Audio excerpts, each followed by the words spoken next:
Good morning, good afternoon, good evening, wherever you are in the world today. Welcome to the Biz Info Zone show. My name is Lynn Hawkins and I'm your host. I am the founder and dean of the P3 Academy of Social Entrepreneurship, where we teach and we help the savvy social entrepreneur to plan your purpose, to express your purpose, plan your next moves, and implement the designed actions that you've made so that you can take your business and your life into the realm of prosperity. Good morning. Good afternoon. Is that me? Wherever you are. Sounds like you have another browser open. Zone show.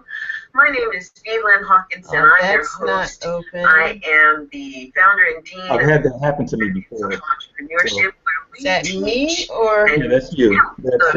That's in another browser. Probably when you were text. To express your purpose, plan your next moves, and implement the designed actions that you. There you go. You sounded pretty good. I have to find that link this morning. Okay, we're good. Let's go here. Where was I? So there, folks got to hear that twice. Wow. And you know, that's what I love about doing these things live. You just go with the flow, and whatever happens, you deal with it and you get to the next thing. And I'm really excited because we're in an area today that is part of our strategy and innovation pillar that is going to take us into a place where we've all played before. But have we played in a way that's brought the most in optimization and effectiveness and efficiency? Well, today we've got our one of our tech gurus who's talking about YouTube Unplugged. He's going to be helping us to find all the hidden cash in the world's largest free video platform to grow and fund your business. And today, because of time, we can only share 5 ways to grow your community and fund your business. But Jason Hodge comes to us with a really full background in media, one of which is, you know, in the whole YouTube area. And his company is named Ja Media Group Incorporated. He's co-founder and partner for the Institute for Entrepreneurs. He's former interim program director for Time Warner Communications. He's a media planner, and in a traditional sense, he's crewed or been involved in over 1,000 productions from major films, including television shows, commercials, producing radio, and in his consultancy business, working various aspects of the creative and the administrative side of this, where he brings it all together from a traditional, a non-traditional, and a new media perspective. And he's bringing that to us today, sharing some of his key platforms and the contributions that he's making out in the world. And we're just going to jump right in. I want to say hi, Jason. Hey, welcome. Glad you're here. Thank you for having me. Absolutely. So, you know, I always start out because the whole bio thing is very medical, I'll put it that way.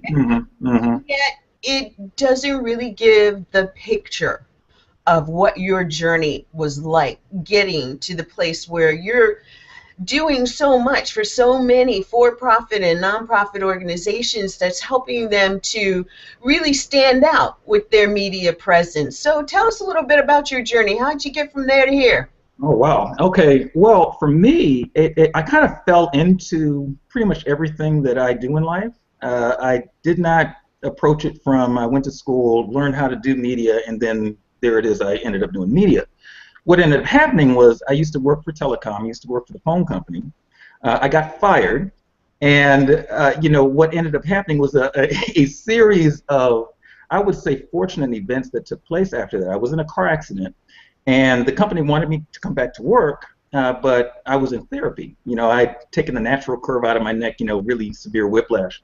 Well, during that time, a friend of mine had told me about this program that was going on over at one of the studios where you can intern, which later turned into popping into their producers program, where I learned hands-on, how to do pretty much everything inside of the production realm.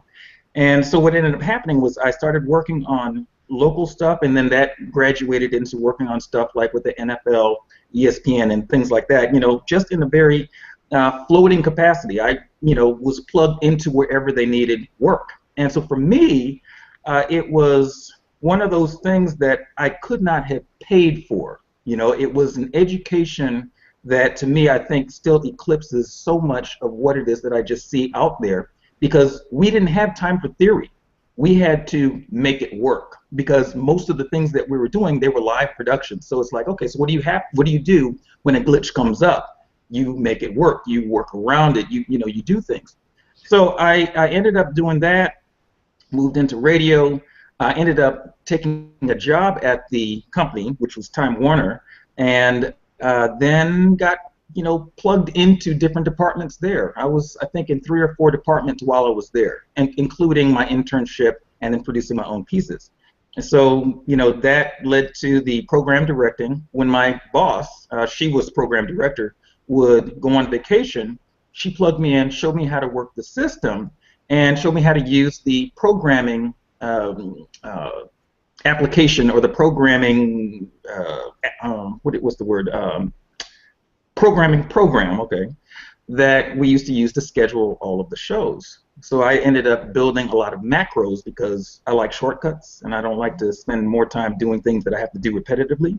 So I started building master macros, and in those macros I built one that actually took care of 100 macros. So I'd hit one button and it would go through and then activate the different macros, put them back after it finished working with them, pull another one out, do it, put that back.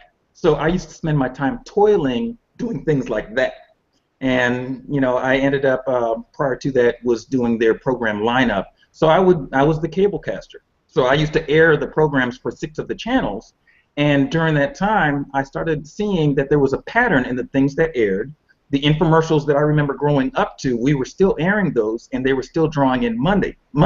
So I would, converse with the traffic department. So I learned a little about traffic, and then media buys, and all these different things. So it was just an eclectic array of things that just used to hit me on a daily basis. So that's a little of my background, And as you were doing some of this stuff, of course, YouTube is not new. There are a lot of newer features to YouTube. So you've actually seen how YouTube has evolved as well. Why don't you give us a little taste of what that kind of looked like? Okay, yeah. Well, at the time that I was working at Time Warner, there was no YouTube at all. And so when YouTube came on the radar, we really didn't know what it was, but I just thought it was intriguing that you can put video online. I was on one of the first web events, if you will, for a concert. We did a concert, and it was for a radio station, Star 98.7, and that's when, I don't know if you know the group Bare Naked Ladies. They're from Canada, I believe. Okay. Well, we did their concert, right? And so I was PA on that production. And so again, got to learn a lot about where things were going as far as online. They plugged that into their fan base and all of that. And so I started asking a lot of questions. I talked to the producer and the director, and so we were, conversing. I was like, okay, so like, how much does it cost to put this thing on? And so they're like, well, this was I think that was either it was a $20,000 gig or a $40,000 gig, and I think their take was 20, something like that.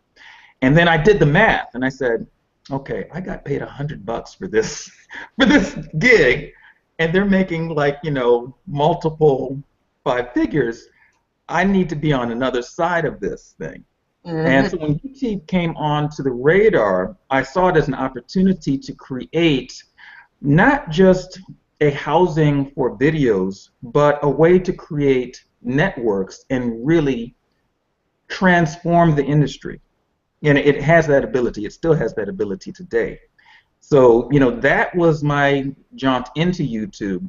And then finding some different things. I happened across a lot of the things, the successes that I've had on YouTube.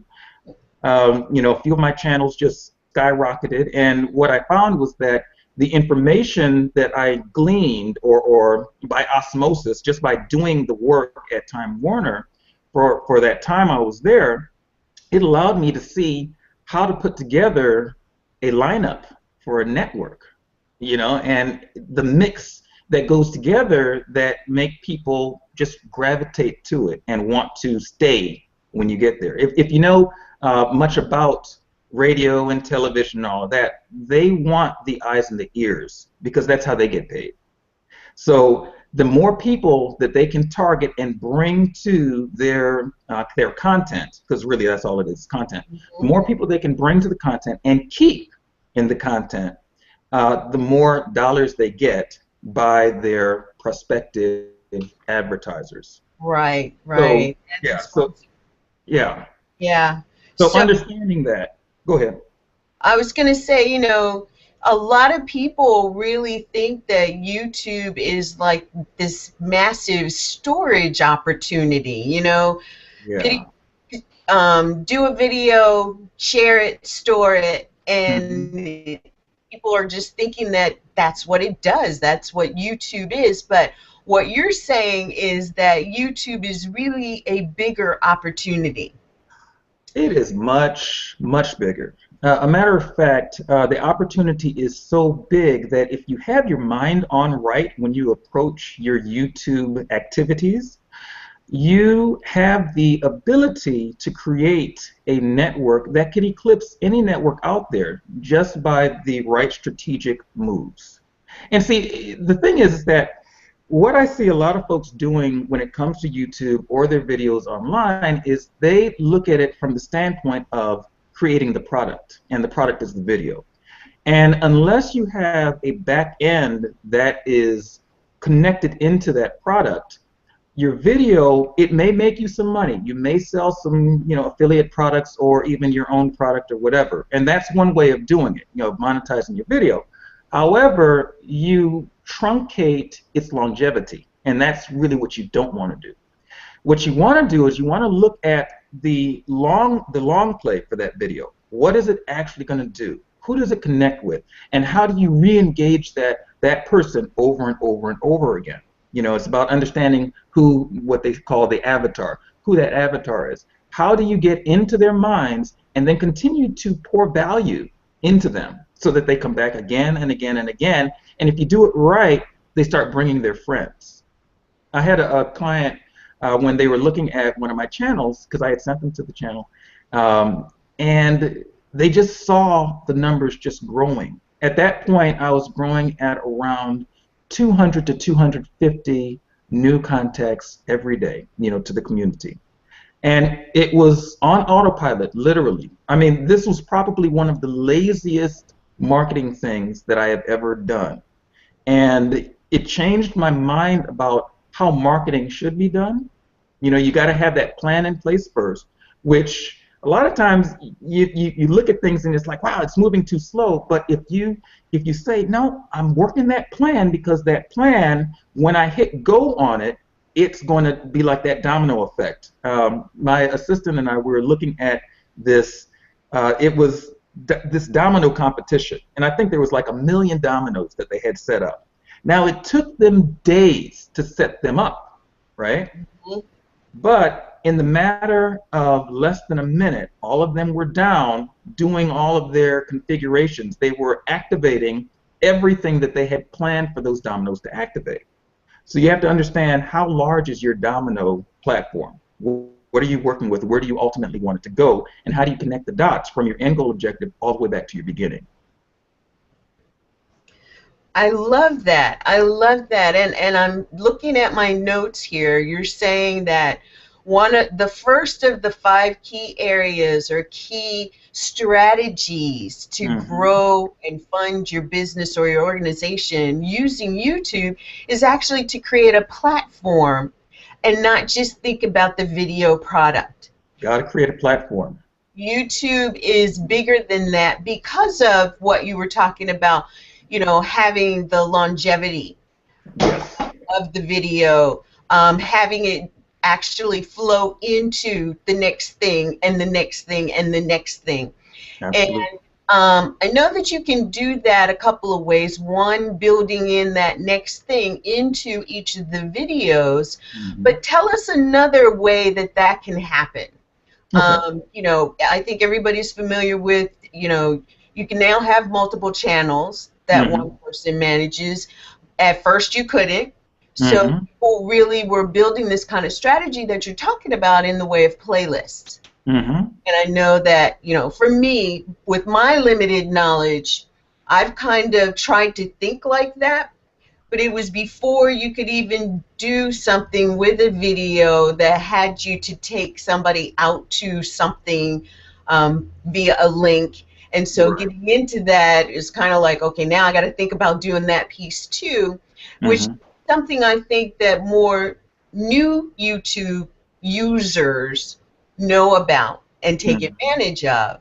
And if Hmm. they're not, then we need to talk about that. But I also want to get into the, playlists versus, you're doing stuff. Is it more advantageous to set up the different channels or stick with the one channel, work with the playlists? And what's your take on all of that? Since we're My talking take on it is to do it platform. all. Is to do it all. Yeah. The question is which one do you do first? Uh, It's not a matter of should you do the other things. Okay? The other things, absolutely, because when you're looking at it from the standpoint of how you create what I like to call a tributary, you create your tributary, and if you know about tributaries, they start from one area and they just kind of move, and it just takes up so much space, right? So if you have your strategy set up online in a way that you can have all of these different areas moving people into one area and then also dispersing them, okay? It's got to be a fluid movement. Because the one thing about the psychology of people is that when you structure a thing where they feel trapped, you get the red flags and you get them backing up. However, when you are very confident in what it is that you have to offer, you can share. You can share the value. You say, hey, by the way, I found some great stuff over here. You guys need to check this out. Well, what happens is you become the go-to person because they know that you're not just self-serving. You see, and the beautiful thing about what we've got going on with social media right now is that social media is really separating those who are just in for themselves and those who are there to serve. When you use social media at the highest platforms, your whole objective is to serve. And then based on that service, you get the value back by people spending money with you, by people referring other people to you, by people knowing you as the trusted advisor, the trusted expert, the guru, if you will. If you want to use that terminology. I don't know if there are any gurus per se, but you know. Hmm. I hear you. I hear you. But I like that. When you're thinking of platform, think about using everything. It's just what are you going to do first? Where would you suggest someone start focusing first? I would say start with the end goal in mind. Okay. Do you know ultimately what you want to do? Sometimes folks don't know what they want to do because, unfortunately, in the society, in the world that we live in, we tend to be pigeonholed and we tend to be told what our life's mission is as opposed to seeking it out. And because of that, we never really find what that thing is that makes us tick. So I would say if you don't already know what that thing is, you can start there, and then in the interim, so that you're not like, going out of the world backwards while you're discovering the meaning of life for yourself, you start saying, okay, what things do I have an affinity for? Like for me, it was food, it was business, it's planning. I outline everything. I like to chisel things. I like the minutia of stuff. I'm like minutia king, right? And my mom laughs because she's like, yeah, well, you are the minutia king, and she is right. I like to dig into data sets. For whatever reason, diving into that information, it sparks me. And then taking that information and crystallizing it in a usable form for those who I speak with. You know, I know that I deliver value. So I would say start with the things that you're passionate about, because what ends up happening is that you will find the questions to ask in those arenas. Like, say, for example, that you are a foodie like me, right? Well, everybody in the foodie world knows it's about sharing. Yeah, you share recipes, you share great finds, you share great restaurants. You know, hey, I tried this with this dish, and wow, it really sparked the flavor over here. So you start looking at those things, and you start asking those questions. You ask your community, hey, guys, I'm doing this right now. I'm about to start this new channel or whatever. What would you like to see on there? You know, so you include folks. And what ends up happening is that it's not that you may not be able to build it all yourself. You probably can, you know, and if you're like me, you absolutely can. You could throw up a channel like that with all of the components in place. But what happens is that when you aren't inclusive, you don't get the buy-in from your marketplace. You see, people they develop a love for the things that they work towards. So if you strategically place it in front of your ideal target market, what is it that I can build that's going to best help you out? And they're a participant in that, they're participatory in that action, that activity. What ends up happening is that they say, wow, this person really cared about me enough to build something that is going to ultimately help me out. So of course I'm going to plug into it because this is my channel. I take ownership of it as well. And then I'm going to plug my friends into it because look at what the cool things that we built. So you become a part of that we process. Mm-hmm. Mm-hmm. I love that. And I think that's key. You are absolutely right. As I'm looking at that, you know, you're saying I could focus on, you know, the whole cuisine thing, and I can focus on, for me, it's food that I don't have to cook, so probably more restaurants. And Right. then strategy, the whole planning, and you know, it's the esoterics in the strategy. How do you hear a divine download that gives you a piece of your strategy, and what do you do with it, kind of stuff. And then you know, it's the adding the heart to business. And you know, you'd look at those things and you would say, well, I don't know that they actually complement each other, and people might be thinking this, I like this, I like this, and I like this, but how do I pull them together? You know, how do I serve one that also benefits the others? Or does it happen like that? It can. And how you do that is you find where the hub is. Okay, so like for example, a perfect example, okay, my wife and I, we are venturing into a new business together, right? And so it's a part of our whole blog, and you know, jasonandgrace.com. And so what ends up happening is that we had to sit down, and right now it's in that building phase, right? So we're going to include our community in that process. Okay, you know, so, you know, we're trying this out. You know, my wife, she's a medical professional. You know, I'm a media planner. And so now how do we bridge our lives in the midst of this blog? And so we have a lot of eclectic things that we love, right? Of course, cuisine is my thing. I'm a chef, you know. I love food. I love everything about food. I love the history of food. I love, like, if I were to be operated on today, you'd probably find a bag of groceries inside. You know, I just love food that much. I'm just passionate about it. And I love flavors, what you do with those things, why you would mix things together, what's the history behind them, you know, what's the process that it takes to make this thing. I mean, I get real granular with it, right? And then when it comes to business, I look at things like, okay, so now you're saying that you want to do this. What things do you have in place? I start asking a lot of questions there too. Okay, well, how are you connecting those dots? What's your overall picture? And so I'm like, okay, well, how do you merge that and that, medicine, and all of these things? I said, okay, well, we're the common denominator. So that's what the hub is, the common denominator of your individual marketplaces. So because we're the common denominator, we can now create a blog that speaks to each one of those things. That way, none of them feels like we're neglecting them, like how they say the redheaded stepchildren, right? You know, which I don't know why they say that with redheads. I mean, I love redheads. So anyway, the thing is that you take those things, you combine them into this one area, this one arena, which is your hub, which is our blog, and then you just talk about those things. You separate them into the different pages and all of that. The beautiful thing about online is that each one of those pages, each one of those posts has their own unique URL. So you can market that URL, you can market that one post, and it doesn't run into the other things.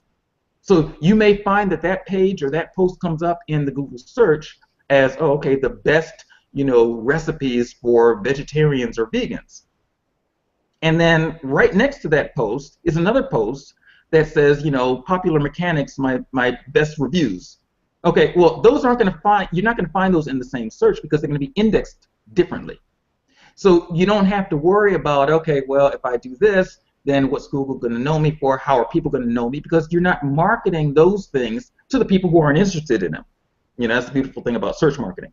So when you're dealing with, I'm going to wrap it back around to YouTube now. When you're dealing with YouTube, and why I say you do it all, you start out with your channel, and then you build the playlists that are going to support your community. You always look at, how is this going to deliver the highest good to my marketplace? If it doesn't deliver it, don't do it. I mean, that's the simplest way to put it. Don't do things that, for one, you wouldn't like done to you.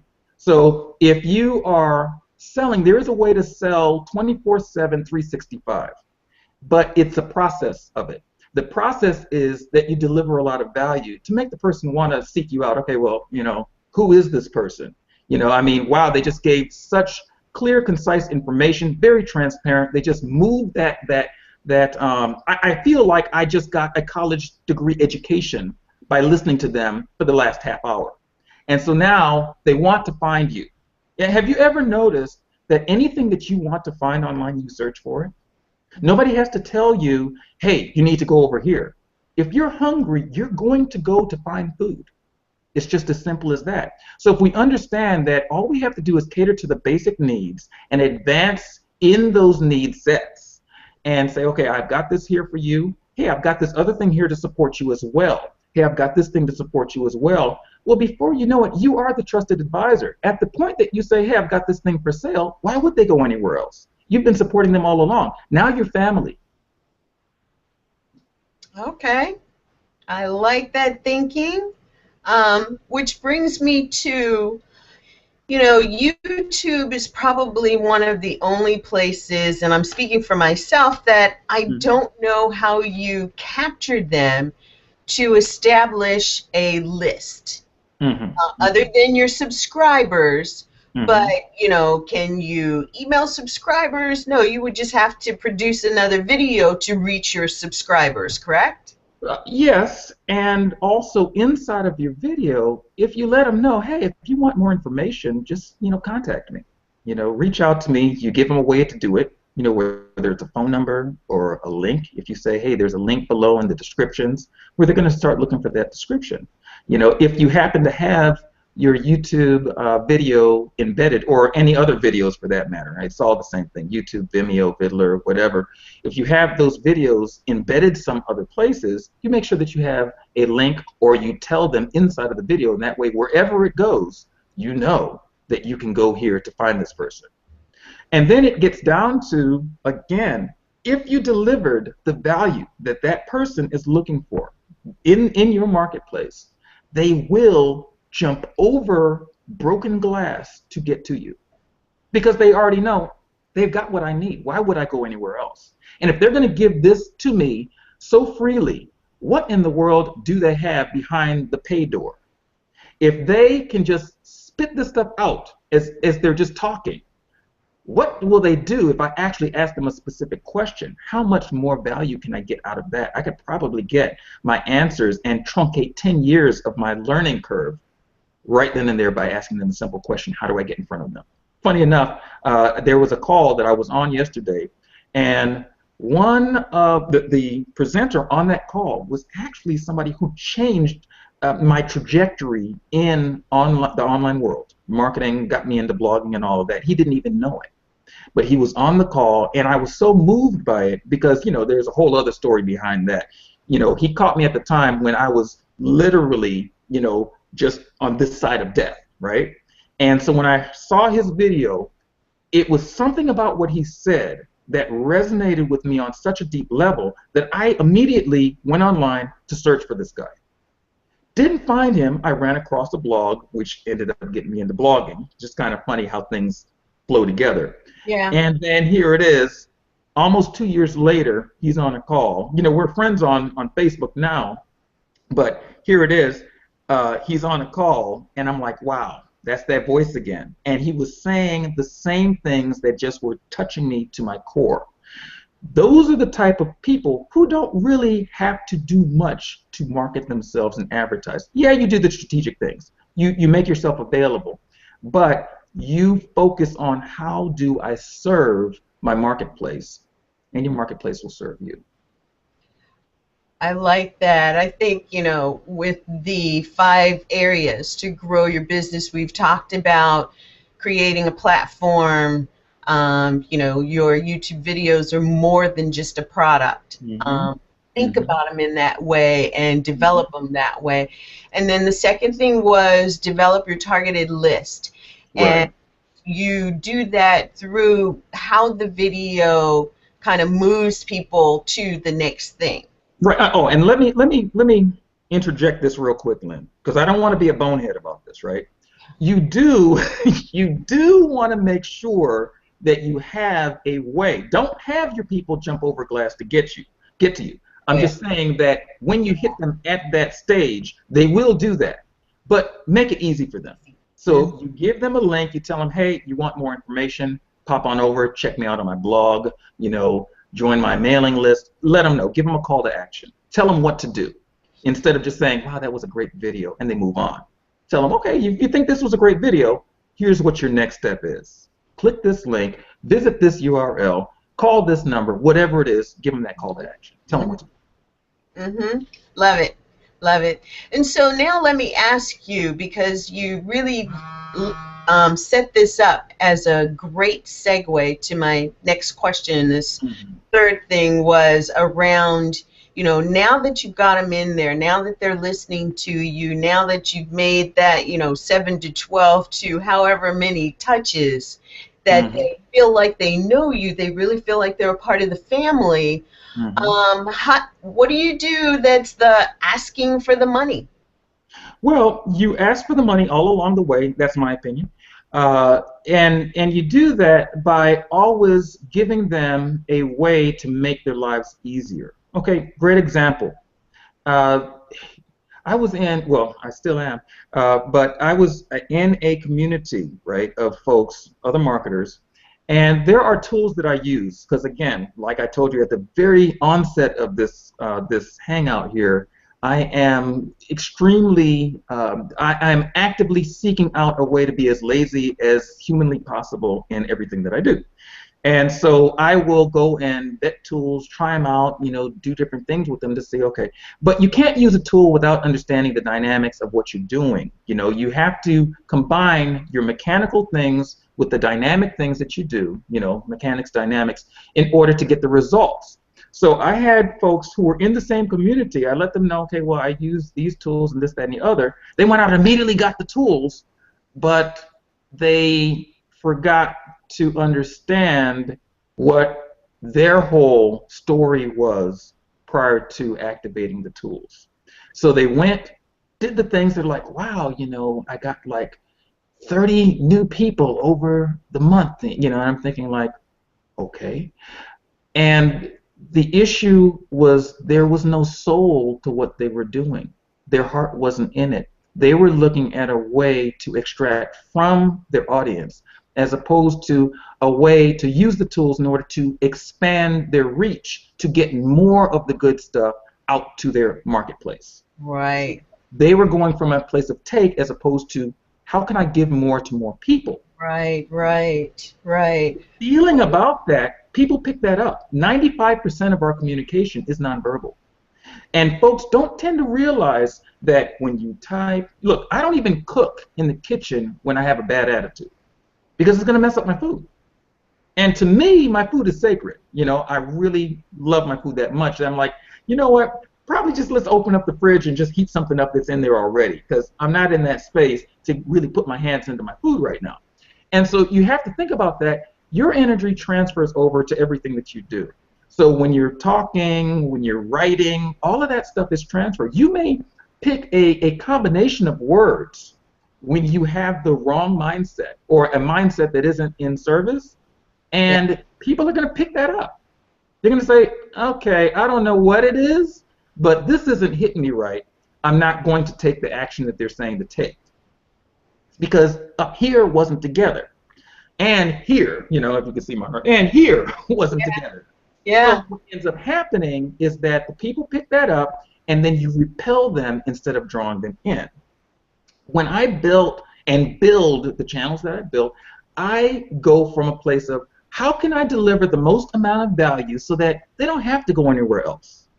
Once they come here, they can pretty much get what they need and be able to hit the floor running, because the information is just so solid, so concentrated, no fluff. And if there is fluff, let me preempt that fluffery with, you know, some dialogue. Hey, okay, this may be a little fluffy over here. However, there's certain key things that you want to glean from this. Okay, so deal with the fluffiness in order to get to the gems in here. And sometimes you have to tell people that. You know, so as you focus on those things, you always go back to how is this serving the people. If it's not serving the people, don't expect to do it for very long, very often, without having to change tactics. Now, there's a lot of people who have gotten rich off of just taking, okay? And that's fine, but those same people have to continue to rework their tactics. And that can get kind of hard and tiring at a certain point when you have to keep on reinventing your own wheel. But if you come from a place of authenticity and you say, okay, so let me see, my aim is to serve you, so however that plays out, that's just how it's going to be. People are more forgiving because they're like, well, their aim is to serve me.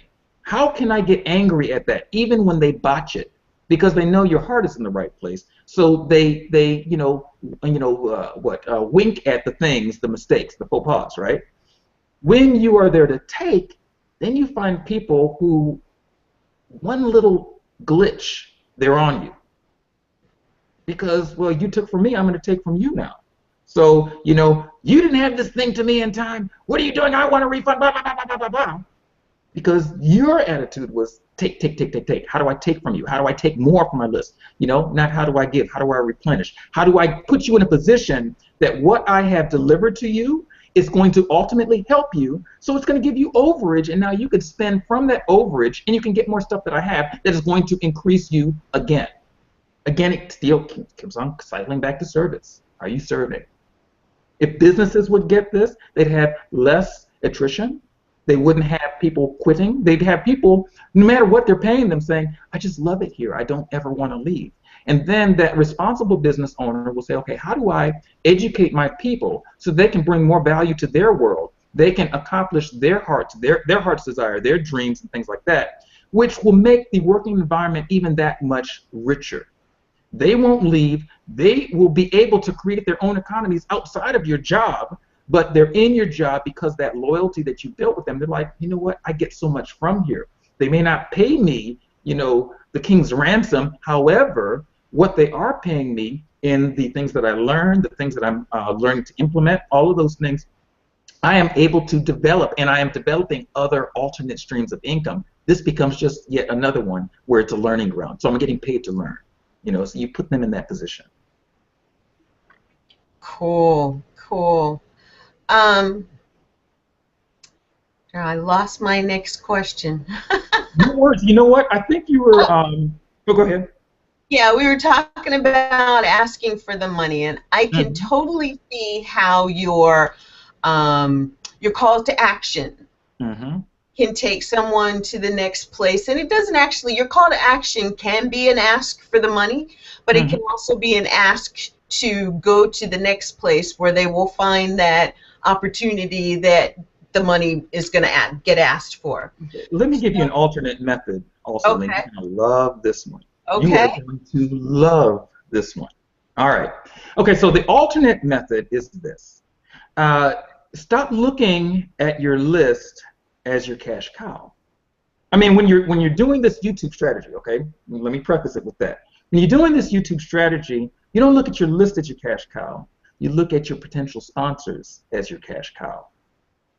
The more you take care of your list in that scenario, the more money you get from your sponsors, because your list, for one, is laser targeted. So it's work, effort that they didn't have to do in order to get in front of a laser targeted community. Okay, that's the first thing. That's why people tend to look at television shows as the content and the commercials as the filler. It's totally the other way around. The commercials are the content on radio, on television. The films, although the writer of the film may want to deliver their creative release and all of that, but that product placement is the content of that film, because they want to get in front of their demographic.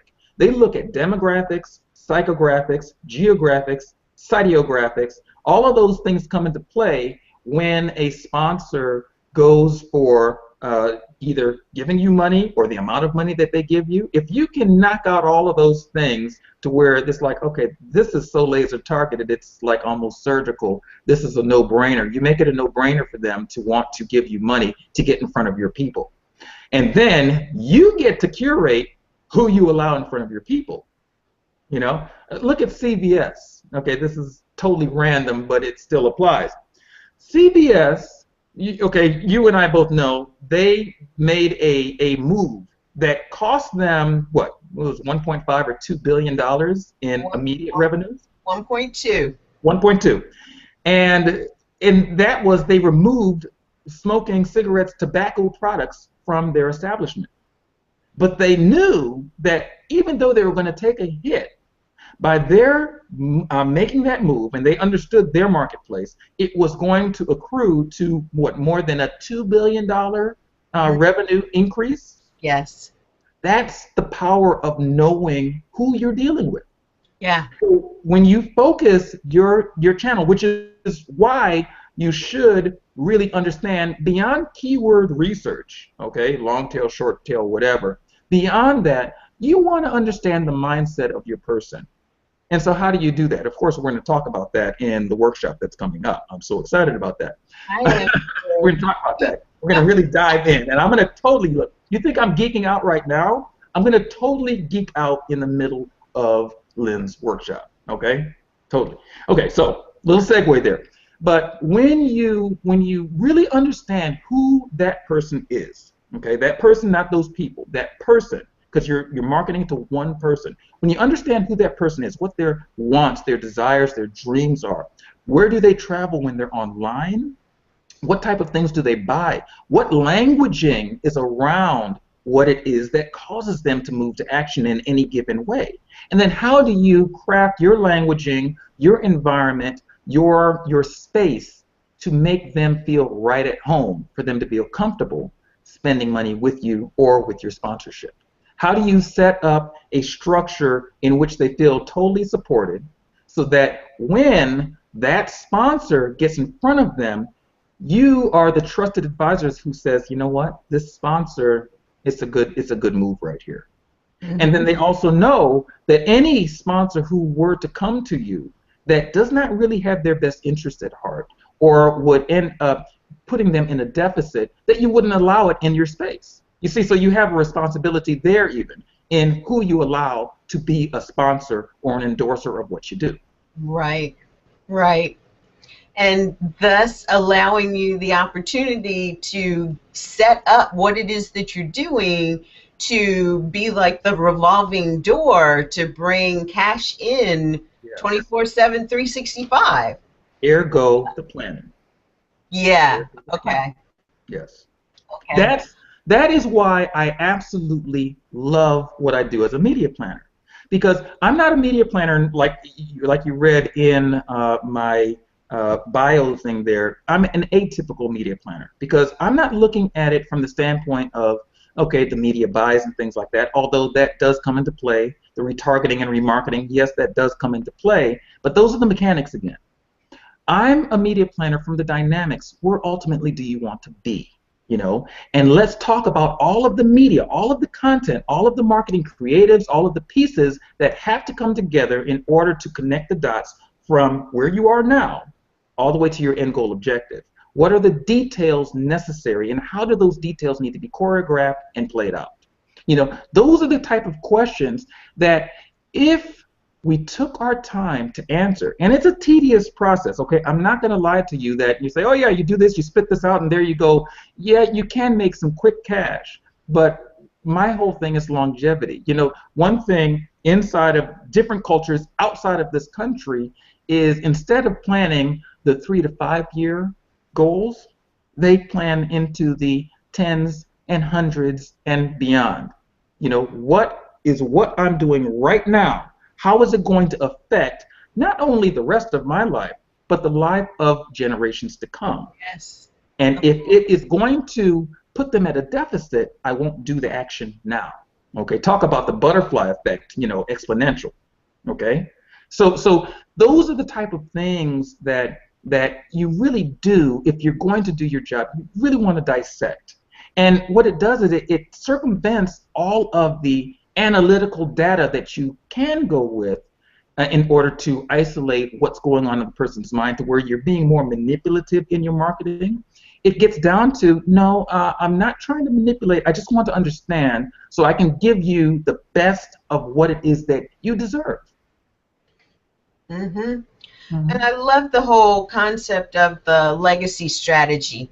You know, we're looking at producing all of this amazing content, repurposing content, you know, the whole sales and stuff. And what is the legacy that you're intending to leave? You know, a lot of us are thinking, well, it's a book, it's going to live on in the library. Yeah, well, that's one thing, but if nobody's buying the book, what kind of legacy is that leaving for you and your family? Exactly. And so the same thing applies to looking at the way that you're creating these videos and creating this stuff. I look at Napoleon Hill, and he was doing videos when, you know, television first started. And some of these things are now just appearing online. And all over YouTube, even. Yes. Exactly. Appearing in a way that, you know, you don't necessarily have to pay to watch them, but they do have their specific calls to action that bring you into, you know, the whole Napoleon Hill international. That is a massive franchise, Napoleon Hill. Absolutely. Yes. And so, you know, I love that, because when we're thinking about doing this, as we're thinking about building our businesses, that's a key element to think and include in the strategy. And a lot of people don't think that far out. You know, legacy, that's just too big of a picture. You know, I'm having a hard time at 5 years. Well, I would say, let's help you get over that. Because otherwise, why are you doing this? Really? It says to me, maybe your heart really isn't in it, and you are not really in it for the ability to serve. And let's get you to the place where you're thinking in service, and it takes you out there to start building strategy for legacy. Let me tell you when the major shift happened for me. Okay, you know, years ago I got bit by a spider, right? That spider bite went very bad, very fast, to the point where, you know, I won't explain the gruesome details, but it was pretty gruesome. And what ended up happening as I was on the balance of, okay, am I going to live? Am I going to die? What's happening? Because I'm seeing everything about me just rot away. I told you I wasn't going to get graphic. Okay, sorry. So as I was seeing these things happen, I started looking at my life and looking at, okay, so how many of the things that you've always wanted to accomplish have you accomplished? How many things have you stopped for the basis of fear? Oh, well, I don't know what people are going to think about this. I don't know, you know, if this is going to be successful or not. I don't know if this is perfect enough. I don't know, you know, all of these question marks, how many of those question marks have served you? How many of those question marks have allowed you to make an impression, an imprint on the life that you are in right now, for folks to say, you know what, wow, I remember that structure that was put up by so-and-so, and it really made so much of a difference in the lives of all of these people. You know, how many of those things have you done? And I was like, wow. So I was at that crossroads right there, and I was like, okay, Lord, you know what? If you allow me to live, okay, I'm going to shift around a lot of things. And not that I was, you know, just this self-absorbed, you know, whatever prior to that, but I just realized that I had lived pretty much a mediocre life. You know, I had not implemented the things, the big pictures that I had seen, the visions that I had over my life. And I said, you know, I can't do that anymore. You know, I've got to make some shifts here. So how can I make those shifts? So that was my turning point. And I realized that, all right, so yeah, I could do a lot of things online. You know, I could do a lot of things inside of the media industry. I've seen a lot of things in those worlds. But what of those things left an indelible, lasting impression on the hearts and the minds of those that they were done for? Mm-hmm. You know, I think more so it was stuff that they were done to, you know, when you think about it. So I had to start thinking on those lines, and I said, okay, you know what? And that's where I said, let me pick back up all those things that were on the shelf, you know, the nonprofit work, you know, working with at-risk youth and all that, and let me not wait to implement those things. Let me take the tools that I have right now and do something with those. Let me get on and do interviews and talk about relevant things instead of, oh, the best latest marketing tactics. You know, I mean, those are the things. I mean, that actually is a great story. And I know that the fourth key that you were telling me was around the whole storytelling thing. And you've just given us a perfect example of how the storytelling is so compelling.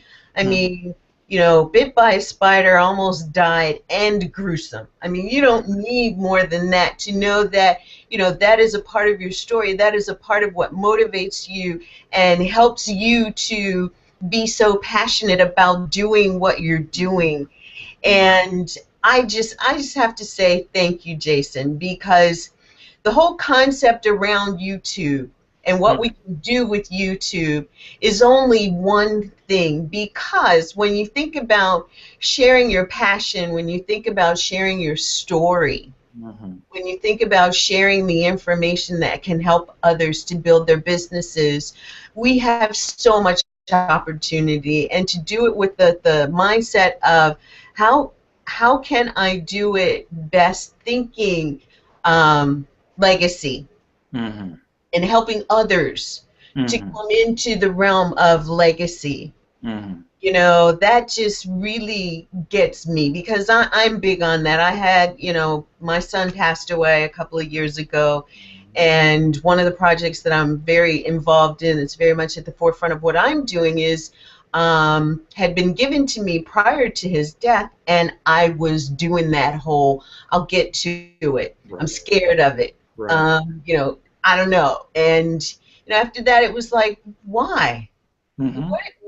What could there ever be for me to say this isn't worthy of doing, and take myself out of the picture at the same time, thinking, serving others?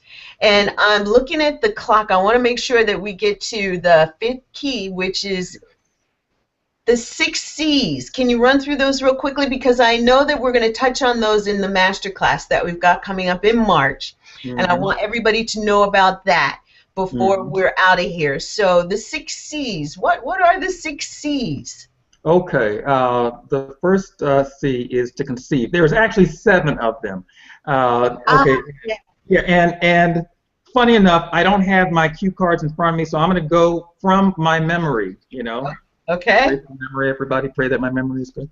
Okay, so the first C is to conceptualize, or to conceive, okay?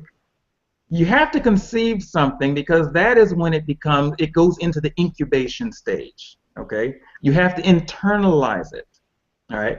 The next one, and this is not necessarily in the order that I wrote them. The next one is to collaborate, to cooperate.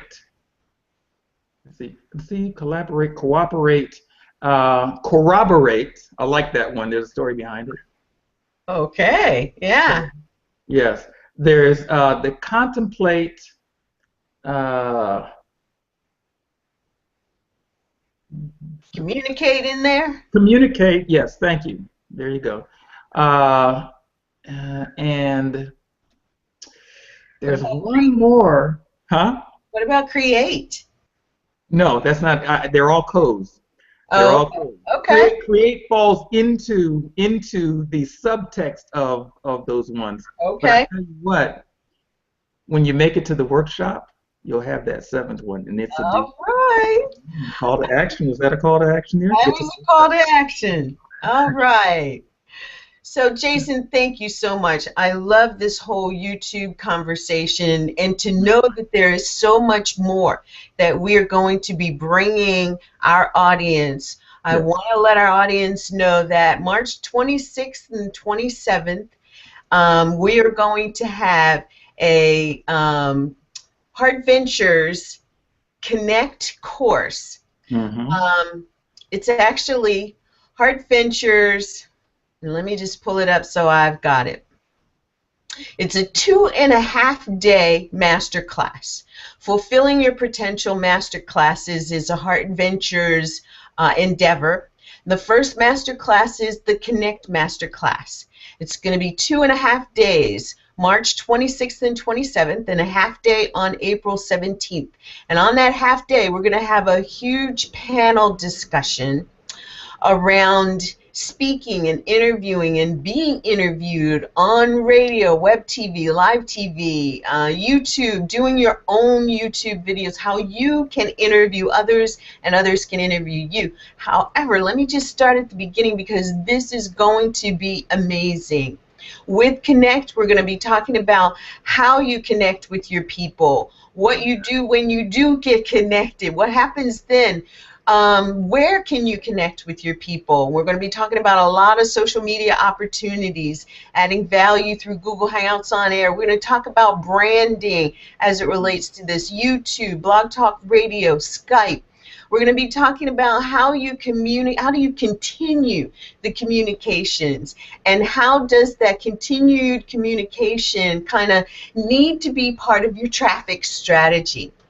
And so we are looking at bringing this 2.5-day masterclass, Connect Masterclass, to show you every way, including Sunday, to connect with your tribe, your audience, your avatars, your ideal clients and customers, because we want you to experience the conception of your business and reaching out in the tentacles that Jason talked about, giving and receiving the love by the value exchange, what you're exchanging for value and money income in return, and that outgrowth being not just the monetary profit, but self-knowledge, better knowledge of your customer and clients, and then you having the confidence and the wisdom to go out and do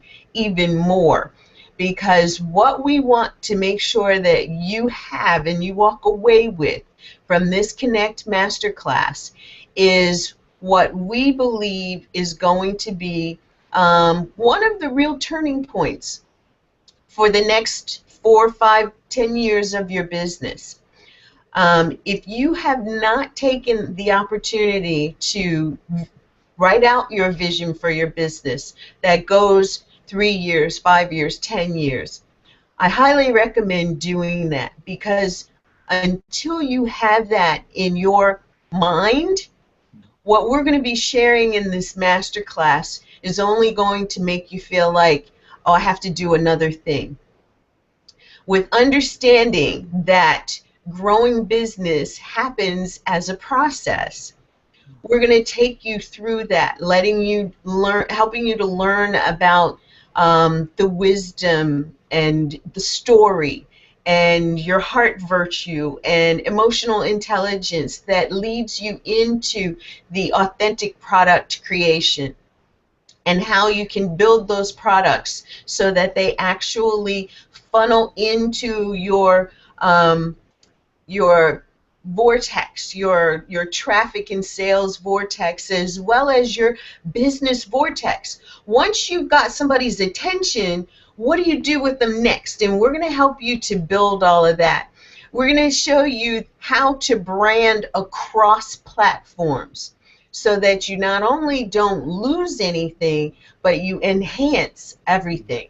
Mm-hmm. We're going to show you how each of these different platforms, and I think because of the value that YouTube brings in what we're doing in radio, in web TV, and in search, we're going to be spending the most time looking at YouTube. And I know Jason's bringing this amazing training to you with a workbook and handouts, and everything is going to be recorded.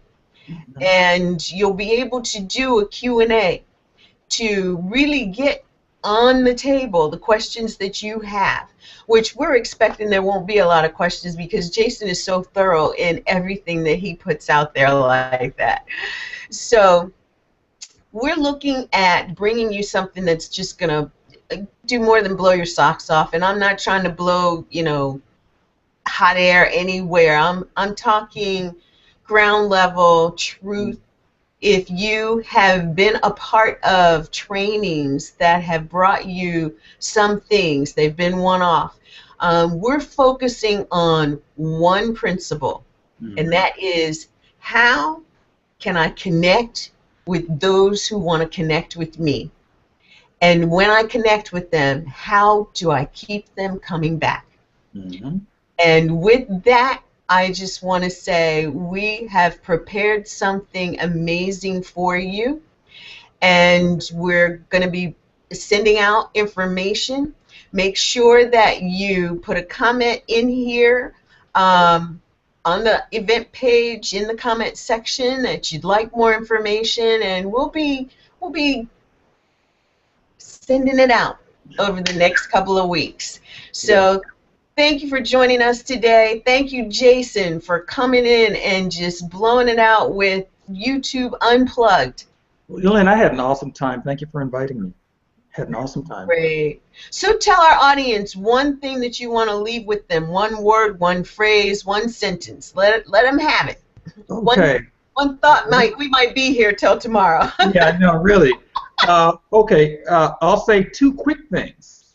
One is to be smart in all that you do, and smart, we're going to go over exactly what that means. There's a lot of depth to it, on each one of those letters at the workshop.